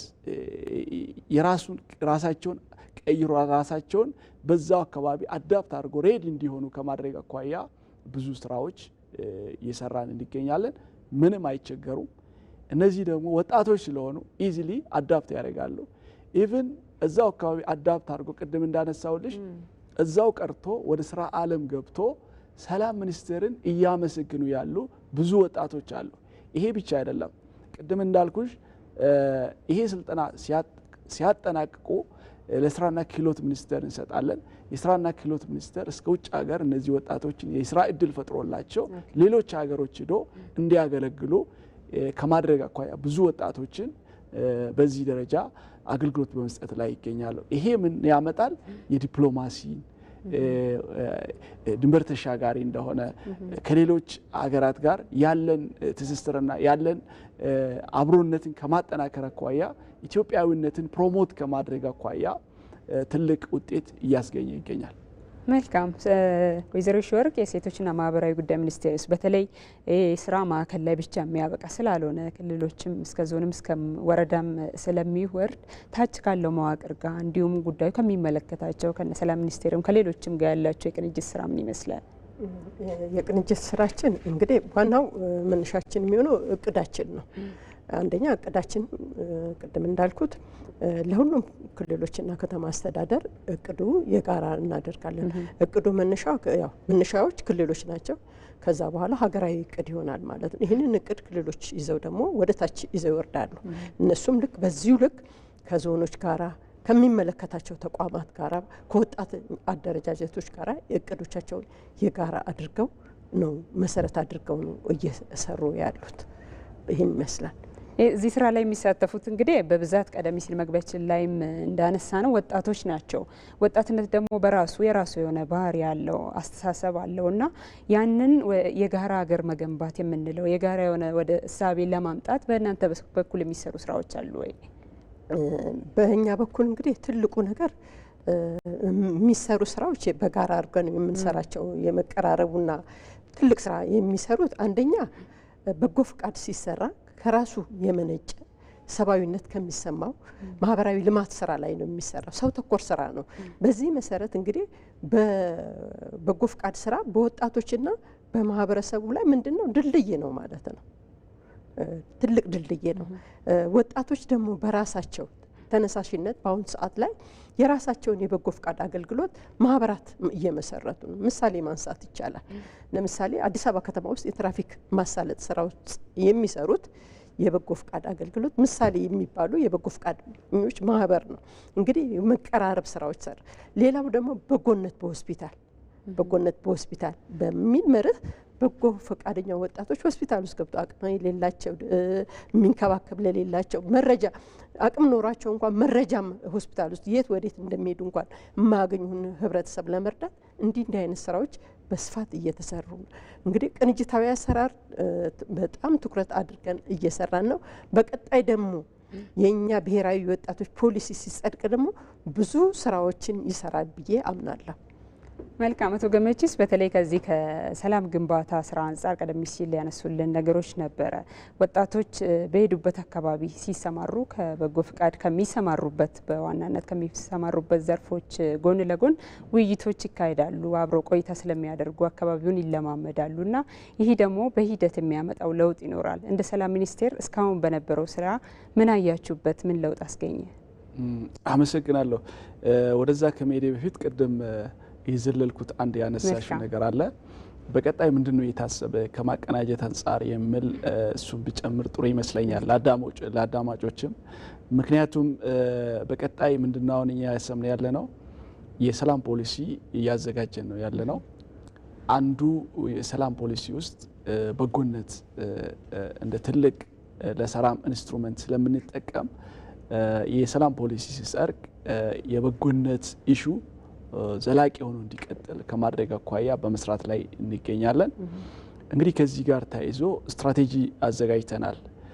ቅድም ብዙሃኑን እንዴት አድርገን ማሳተፍ ይቻላል ተብሎ አንድ ደዋያችን በጠየቀው መሰረት ሌሎች ማህበረሰብ ክፍሎችን በጎ ፈቃደኛ እንዲሆኑና በጎ ፍቃድ ስራ ውስጥ ኢንቮልቭ እንዲያደርጉ የአሰራር ስርዓት በመዘርጋት ላይ እንገኛለን። ሁሉም ባለበት ቦታ ሆኖ በጎ ፈቃደኛ እንዲሆን ነጋዴውም ሊሆን ይችላል፣ አርሶ አደሩ ሊሆን ይችላል፣ አርብቶ አደሩ ሊሆን ይችላል፣ አስተማሪው ሊሆን ይችላል፣ የጤና ባለሙያ፣ የግብርና ባለሙያ፣ ሙያ ማህበራት ሊሆኑ ይችላሉ፣ የህግ ባለሙያዎች ሊሆኑ ይችላሉ። ሌሎችን ያቀፈ ወጣት ብቻ አይደለም። አሁን ሰፋ አድርገን ብሔራዊ እንዲሆን የማሳደግ ስራዎችን በመስራት ላይ እንገኛለን። ከዚህ በጀት አመት ጀምሮ ይሄንን ተግባራዊ እናደርጋለን። ሙሉ በሙሉ ወደ ስራ እንገባለን። ይሄ ተግባራዊ እንዲሆንና ሁሉ አቀፍ እንዲሆን ሁሉም በጎ ፈቃደኛ እንዲሆን በሩን እንከፍታለን። ስትራቴጂውን ዲዛይን አድርገን ተግባራዊ የሚሆንበትን እናደርጋለን። እንግዲህ ከዚህ ምን ውጤት ተገኘ ተብሎ በተነሳው አንደኛ ወጣቶች የሌሎችን ማህበረሰብ የማወቅ እድል አግኝተዋል። ይሄ ማለት ማወቅ ምን ማለት ነው? በማህበራዊ ሚዲያ ሲነገረው ያደገ ወጣት አንድ አካባቢ ተወልዶ አንድ አካባቢ አድጎ እዛው ተምሮ እዛው ስራ ይዞ የሌላው ማህበረሰብ የማያውቅ ኢትዮጵያን የማያውቅ ወጣት ሁላችንም አናቃትም። በነገራችን ላይ ኢትዮጵያዊነት በጣም ትልቅ ነው። ሀብት አለን፣ ትልቅ ሪሶርስ አለን። ተቀራራቢ ማህበረሰብ እንዳለና አቃፊ ማህበረሰብ እንደሆነ ሁሉም ማህበረሰብ ደግሞ ለሰላምና ለአብሮነት ለወንድማማችነት የሚተጋና የሚጥር ማህበረሰብ እንደሆነ እነዚህ ወጣቶች ተረድተዋል። ሁለተኛ እነዚህ ወጣቶች መቀባበል አብሮ 6 ወር አንድ ቦታ ሲቆዩ ሶማሌው አለ፣ አፋሩ አለ፣ ጉራጌው አለ፣ ኦሮሞ አማራው አለ፣ ትንሿ ኢትዮጵያ ማለት ነው። አንድ አካባቢ አንድ በጋራ ሲሰማሩ የአንዱ የሌላውን ቋንቋ፣ የሌላውን ባህል፣ የሌላውን አኗኗር ዘይቤ በማወቅና በመቀባበል ወንድማማችነት ይታማማችነትን ከማጠናከር አኳያ ትልቅ ውጤት አግኝተናል። እነዚህ ወጣቶች በጎነት የህይወት ዘመን ተግባር አድርጎ ይዞ ይቀጥላሉ። ከውስጣቸው አይጠፋም። በነገራችን ላይ ታትሞባቸው በሚሄዱበት ቦታ በሚሄዱበት አካባቢ አገር ውስጥም ከሀገር ውጭም ሆኖ በስምሪት ላይም ሆኖ በጎነት የህይወት ዘመን አድርገው እንዲቀጥሉ ያስችላቸዋል። በነገራችን ላይ የሰላም ሚኒስቴር በጎነት እንዲቀጥል ከማድረግ አኳያ የኢትዮጵያ የሰላም በጎ ፈቃደኞች ማህበር የሚል አቋቁመናል። ወደ 40 ሺህ የሚሆን ወጣቶችን ያቀፈና በቀጣይ ዘላቂ እንዲሆን ይሄ ስራ ተግባራዊ እንዲሆንና የተቀናጀ እንዲሆን ከዚህ በፊት ሰልጥነው የወጡ ወጣቶች ዝም ብሎ መበተን ብቻ ሳይሆን ተሰብስበው ፕላትፎርም ተፈጥሮ በቀጣይ ወንድሞቻቸውን እህቶቻቸውን እንዲያግዙ ልምዳቸውን እንዲያካፍሉ ሳፖርት እንዲያደርጉና በጎነትን በሄዱበት ቦታ እንዲያስተምሩ ከማድረግ አኳያ ይሄ ፕላትፎርም ተፈጥሮ ተግባራዊ አድርገናል። ሌላው እነዚህ በጎ ፈቃደኞች ከድህረ አገልግሎት በኋላ ብዙ ድርጅት የከፈቱ በጎ ፈቃደኞች አሉ። ቻሪቲን የከፈቱ በጎ ፈቃድ ሲዳማ አካባቢ ላይ፣ ደቡብ ኢትዮጵያ አካባቢ ላይ፣ ወደ ኦሮሚያ ወደ ሶማሌ አካባቢ ላይ በግላቸው ተነሳሽነት ፈጥሮ ቻሪቲን ፈጥሮ በጎነትን እና ለሰላም የሚል ብዙ ተግባራትን ተግባራዊ በማድረግ ላይ ይገኛሉ። ሌላው ይሄ በጎ ፈቃደኛ ከራሱ በላይ ለማህበረሰቡ ያበረከተው ኢኮኖሚ እድገት ላይ ወደ ገንዘብ ሲቀየር ብዙ ሚሊዮኖችን ማትረፍ ተችሏል። ይሄ ማለት ነው መንግስት ተደራሽ ማድረግ ያቃታቸው በሰው ኃይልም በሪሶርስም በሀብትም በተለያዩ ነገሮች እነዚህ በጎ ፈቃደኞች ገጠር ውስጥ ገብቶ ወረዳ ውስጥ ገብቶ ቀበሌ ውስጥ ገብቶ ክፍተት ያለባቸው ኤሪያዎችን ከመሸፈን አኳያ ብዙ ውጤት አግኝተናል። ኢኮኖሚያዊ እድገት ላይ ትልቅ ውጤት አምጥተዋል። ለአብነት ማንሳት ይቻላል። ባለፈው በጀት ዓመት ራሱ አረንጓዴ አሻራን ተግባራዊ ከማድረግ አኳያ የጉድጓድ ዝግጅት ቁፋሮን ወደ ገንዘብ ቢቀየር ብዙ ውጤትን አግኝተናል። ከዚህ አንጻር እነዚህ ወጣቶች ችግኝ ተከላ ሞቢላይዝ በማድረግ ህዝቡ ሞቢላይዝ በማድረግ በጉልበታቸው ኢቭን ከሌላ አካባቢ ስለመጡ እዛ አካባቢ የተወለዱ ተወላጅ ወጣቶች ራሱ ከነሱ አይቶ አርያ ሆኖ ሌሎችን ሞቢላይዝ ከማድረግና የስራ ባህላቸውን ከመቀየር አኳያ ብዙ አስተዋጽኦ በየአመቱ አዳዲስ ተሳታፊዎች ናቸው የሚመጡት። በየአመቱ አዳዲስ ተሳታፊዎችን እንመድባቸዋለን። በየአመቱ እኛ በዙር ነው ያሰለጠነ ያለ ነው። እስካሁን 13 ዙር አሰልጥነናል። ከ2013 ከመጋቢት ጀምሮ በየዩኒቨርሲቲ በየአካባቢው 13 ዙሮችን አሰልጥነን አሰማርተናል። በልዩ ሁኔታ 2016 የሰራ ነው ከትምህርት ሚኒስቴር ጋር በመሆን 16000 ወጣቶችን አሰልጥነን ከዚህ ውስጥ ወደ 14000 የሚሆኑ ወጣቶችን አሰማርተን በ33 ከተሞች ላይ አገልግሎት እንዲሰጡ አድርገናል። ይሄ ቀላል አይደለም። እነዚህ ወጣቶች ክረምት ማህበረሰቡን ማገልገል ምን እንደሆነ እንዲለማመዱና እርስ በርሳቸው ደግሞ እንዲቀባበሉ ከማድረግ አኳያ ትልቅ ውጤት አግኝተናል። ከዚህ በተጨማሪ በበጋ ጊዜ ወደ ዩኒቨርሲቲ ሲመለሱ ሰላማዊ መማር ማስተማር ውስጥ የራሳቸውን አስተዋጽኦ እንዲያበረክቱ እና በጎነትን ደግሞ በዩኒቨርሲቲ ውስጥ እንዲቀጥሉ አድርገዋል። በነገራችን ላይ ክረምት ላይ ሰልጥኖ ወደ ዩኒቨርሲቲ አገልግሎት ሰጥተው ወደ ዩኒቨርሲቲ የተመለሱ በጎ ፈቃደኞች የበጎ ፍቃድ ክለብን አቋቁሞ የበጎ ፍቃድ ክለብን የማጠናከር ስራና የማስፋፋት ስራ ላይ በመስራት ላይ ይገኛሉ።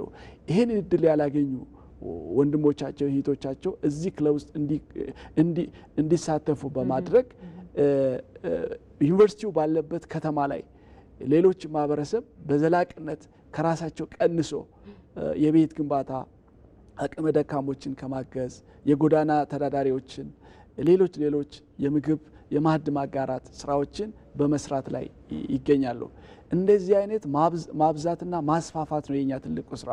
ይሄ ትልቁ ድልድይ ማህበረሰቡን የሚያገናኝና ሰላማዊ ዜጋ ሰላማዊ ማህበረሰብ ሄልዚ የሆነ ማህበረሰብ እንዲፈጠር ከማድረግ አኳያ ያለምነውን አገራዊ እድገትና ሰላም ዘላቂ ሰላምና አገር ግንባታ ውስጥ ትልቁ ኢንስትሩመንት እንደሆነ ቱልስ እንደሆነ በተለያዩ አካላት በጥናት አረጋግጠናል። ባህር ዳር ዩኒቨርሲቲ ይሄንን ጥናት አጥንቶ በአሁኑ ጊዜ በጣም ውጤታማ እንደሆነና መንግስትም ማህበረሰቡም መንግስታዊ ያልሆኑ አካላትም ልዩ ትኩረት ሰጥቶ ይህን ስራ ቢሰራ ለሀገራዊ አንድነት፣ ለሰላም፣ ለልማትና ለዲሞክራሲ ትልቅ ውጤት ያመጣል የሚል ማረጋገጫዎች ሰጥተዋል። ሌሎች አካላትም ይህንን ስራ የሚደግፉት ዩኤንዲፒ ይህን ጥናት አጥንተዋል። በራሳችንም አጥንተናል።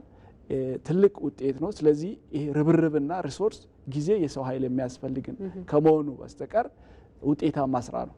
መልካም። ወይዘሮ ሺወርቅ ቀደም ሲል ደዋያችን አቶ እንቁ ስላሴ አንድ ጥያቄ አንስተዋል። በተለይ ለወጣቶች የሚደረግ ማበረታቻስ አለ ወይ የሚል ነገር አንስተዋል። በጀቱ ራሱ እንዴት ነው የሚመራው? ማንስ ነው ይህንን በኃላፊነት የሚወስደው? ክልሎች ናቸው ወይስ እናንተ ናችሁ? እሺ እንግዲህ ያው ወጣቶች በበጎ ፈቃድ አገልግሎት ሲሰማሩ ማበረታታት ያስፈልጋል፣ እውቅና መስጠት ያስፈልጋል። ይሄ ደግሞ የሚካሄደው በየደረጃው ነው። እኛ እንደ ፌዴራል እውቅና እንሰጣለን። ምንድነው ከሁሉም ክልሎችና ከተማ አስተዳደር የበለጠ ውጤታማ ስራ የሰሩትን እንደ ፌዴራል እውቅና እንሰጣቸዋለን። ክልሎች ደግሞ በክልል ደረጃ የሰሩትን እንደዛው በየደረጃው እውቅና ይሰጣቸዋል፣ ያበረታታሉ። ሌላው ደግሞ አንዱ ማበረታቻ ብለን የምንለው በተሻለ አፈጻጸም ያላቸውንም ከክልልም ይሁን ከዞንም ይሁን ከወረዳ የተሻለ ናቸው ያሉትን ደግሞ አምጥተን ወሰን ተሻጋሪ የሚሳተፉ ወጣቶች ቅድም ትንሿ ኢትዮጵያ ናቸው ያልኳቸው ወጣቶች እንደዚህ አይነት ወጣቶችን ነው። ምክንያቱም እነዚህ ወጣቶች ለሌላውም ክልል ሄደው ቢያስተምሩ አርአያ ናቸው። ከዛ ክልልም ሄደው ደግሞ ተምረው መጥተው ደግሞ ወደ ክልላቸውም ወደ ታች ስለሚያወርዱ ይሄ ትልቁ አንዱ እውቅናና ማበረታቻ ይሄ በስታንዳርዳችንም የተቀመጠ ነው።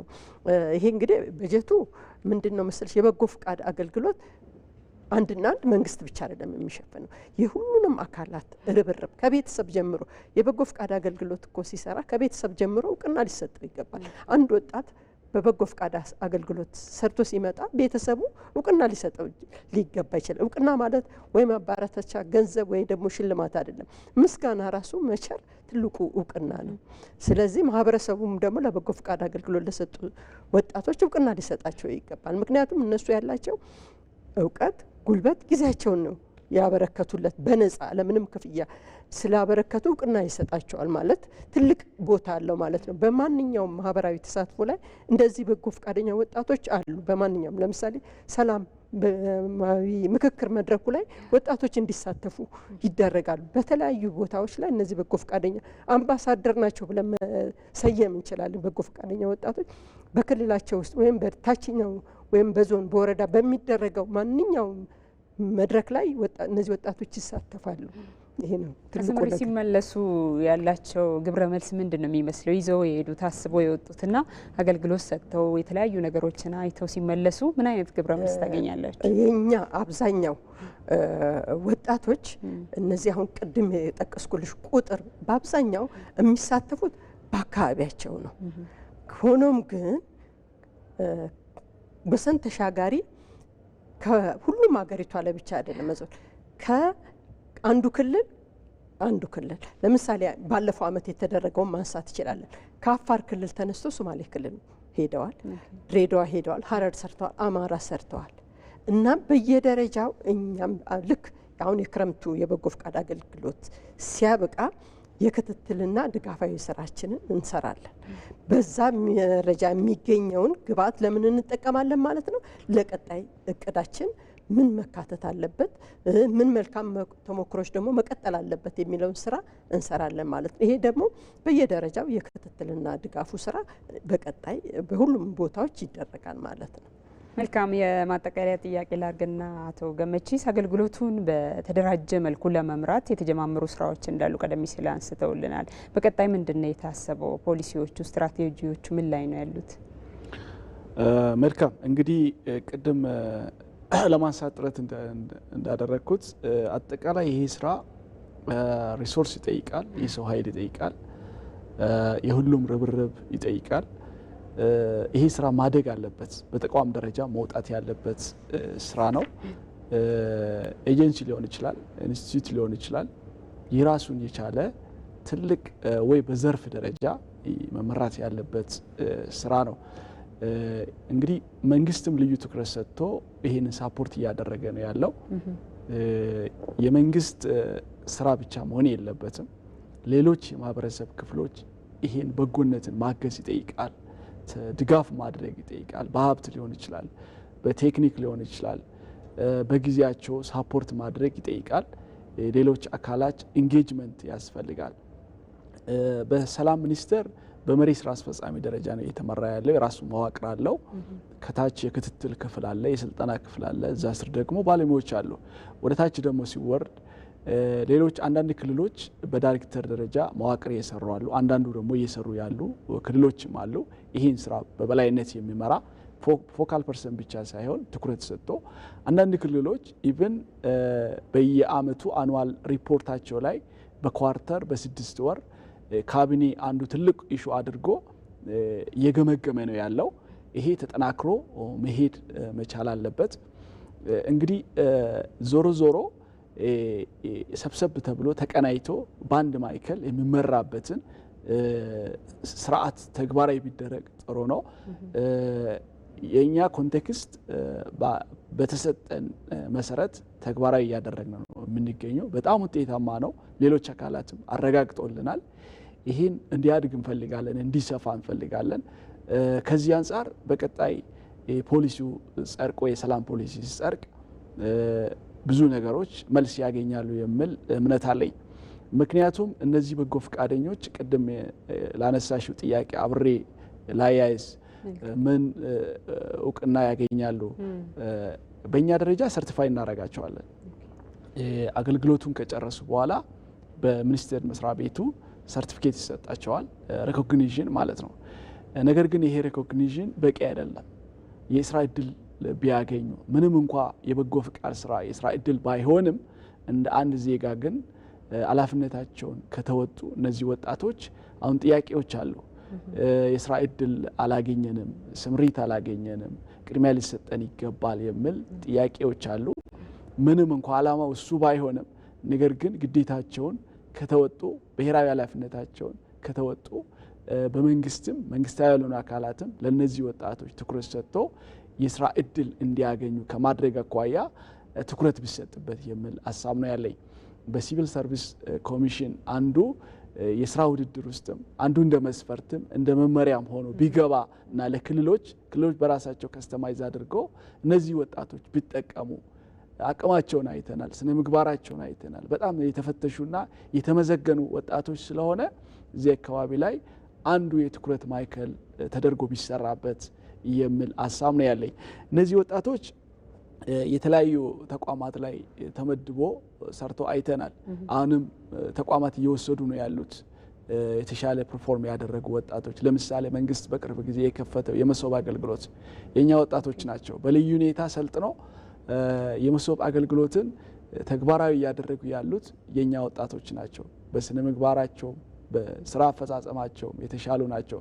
ስለዚህ እነዚህን አንዱ የስራ አፈርማቲቭ አክሽን ባይባልም አንዱ በውድድር ጊዜ ታሳቢ የሚያደርግ ውጤትም ሊሆን ይችላል ወይ የስራ ቅድሚያ ሊሆን ይችላል። ይሄንን ተግባራዊ ቢደረግ የሚል ሀሳብ ነው ያለኝ። አጠቃላይ ፖሊሲው ጸድቆ ስትራቴጂን ተግባራዊ እያደረግን ነው ያለ ነው። መመሪያዎችን በዚህ በጀት ዓመት ወደ ትግበራ እንገባለን የሚል በተለይ ብዙሃኑን ከማሳተፍ ሞቢላይዝ ከማድረግ አኳያ ለኛ ወጣት አንዷ ነች፣ አንዷ ዊንግ ነች። ሌሎች ማህበረሰቦችን አጠቃላይ ለሰላም ኮንትሪቡት አደርጋለሁ የሚል ዜጋ በሙሉ እናሳትፋለን። ይሄንን ተግባራዊ ለማድረግ ስራዎችን በመስራት ላይ እንገኛለን። መጨረሻ ላይ የትኩረት አቅጣጫ ቢሆንና ልዩ ትኩረት ቢሰጥ በጣም ለሀገራዊ ሰላም አብሮነትና የግጭት አፈታትንና የውስጥ አቅምን ከመጠቀም አኳያ ይሄ ስራ በጣም እምርታዊ ለውጥ እያመጣ ነው ያለው። በቀጣይ ግን መስፋት ተደራሽነቱን ማስፋት ይጠይቃል የሚል ሀሳብ ነው ያለኝ። የዘንድሮ የክረምት በጎ ፍቃድ በሀገር አቀፍ ደረጃ መቼ ነው የሚጀምረው? እንግዲህ ጠቅላይ ሚኒስትሩ ባለፈው ማዕከላዊ ኢትዮጵያ ላይ አስጀምረዋል። እሱን ተከትሎ ወደ ታች የሚወርድ ይሆናል። የራሱ የድርጊት መርሃ ግብር ይኖረዋል። በዛ መሰረት ተቋማትም እንደ አገርም እሱን ተከትለን የምንሄድ ይሆናል ማለት ነው። መልካም ወይዘሮ የሺወርቅ በመጨረሻ በሴቶችና ማህበራዊ ጉዳይ ሚኒስቴር በኩል የዘንድሮ የትኩረት አቅጣጫዎች ዋና ዋናዎቹ ምን ምን ናቸው የሚሉትን ያንሱልንና ለወጣቶች መልእክት ካሉት ያስተላልፉ። እሺ እንግዲህ ያው የትኩረት አቅጣጫችን እኛ የራሳችን ብሔራዊ የወጣቶች ፖሊሲ የበጎ ፍቃድ አገልግሎትን ምንድነው መሰረቱ ነው። መሰረቱ ማለት ወጣቶች ማን ነው ትልቁ ትኩረት አቅጣጫ የበጎ ፍቃድ አገልግሎት ከዛ የመነጨ ነው። የአካባቢ ጥበቃን ወጣቶች በበጎ ፍቃድ አገልግሎት ይሳተፋሉ የሚል ነው። ስለዚህ ይህም መሰረት አድርገን አንደኛ የትኩረት አቅጣጫችን ትልቁ ነገር ቅድም ያነሳኋቸው ናቸው። በጋራ በቅንጅት ለመስራት ዝግጁነታችን አንዱ የትኩረት አቅጣጫ ነው። ሌላው የስምሪት መስኮቻችን ናቸው የትኩረት አቅጣጫዎቻችን። እነዛ 14 የጠቀስኳቸው እነዚህ የትኩረት አቅጣጫዎቻችን ናቸው። እነዚህ ላይ ነው ትኩረት አድርገን የምንሰራው። እንግዲህ እኔ ወደ ጠቅለል አድርጌ ሳነሳው እዛም እዚህም የሚበጣጥሰው ስራ ብሔራዊ የበጎ ፍቃድ ፖሊሲ ቢወጣ ተግባራዊ ቢወጣና ቢጸድቅልን ትልቅ ስራ እንሰራለን፣ ትልቅ አቅም ይሆናል። ምክንያቱም ብዙ ጥያቄዎች አሉ፣ ብዙ ያልተመለሱ ምን ደረጃ ላይ ይገኛል?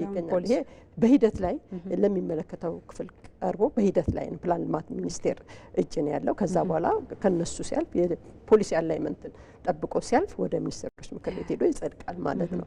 ምክንያቱም እዛ ላይ ብዙ ደንቦችና በመመሪያ መመለስ የሚገባቸው ነገሮች አሉ። እዛ ላይ ትልቁ ነገር ይሄ ነው አንዱ እንትን። ሌላው እንግዲህ እኔ ለወጣቶች ማስተላልፈው የወጣቶች ተሳትፎ ከአመት አመት እየጨመረ ነው። አሁንም የወጣቶች ተሳትፎ የበለጠ እንዲጨምር እንግዲህ ዘንድሮ የትኩረት አቅጣጫችን ምንድነው? ከአካባቢ ወጣ ብለን ገጠሪቱ ኢትዮጵያን እንድናይ ነው። ስለዚህ ወጣቶች ይህንን አቅጣጫ ተቀብለው ከአካባቢያቸው ወጣ ብለው እንዲሰሩ ህብረተሰቡ ደግሞ እንዲደግፋቸው መልእክት አስተላልፋለሁ። አመሰግናለሁ። መልካም ወይዘሮ የሺወርቅ አያኔ በሴቶችና ማህበራዊ ጉዳይ ሚኒስቴር የወጣቶች ዘርፍ ሚኒስትር ዴኤታ አማካሪ፣ እንዲሁም አቶ ገመቺ ሲቲቻ በሰላም ሚኒስቴር የብሔራዊ በጎ ፈቃድ አገልግሎት መሪ ስራ አስፈጻሚ፣ ሁለታችሁም ስለ ጊዜያችሁም ስለ ሀሳባችሁም ከልብ አመሰግናለሁ። ውድ ተመልካቾች እናንተን በያላችሁበት ሆናችሁ በዛሬው ዳጉ ውይይታችን ስለ በጎ ፈቃደኝነትና የ2017 የክረምት በጎ ፈቃድ ዝግጅት ላይ ያደረግነው ውይይት ስለተከታተላችሁ ከልብ እናመሰግናለን። ውይይቱን እየመራው ሃይማኖት ገነና አብሬያችሁ ነበርኩ። መልካም ጊዜ።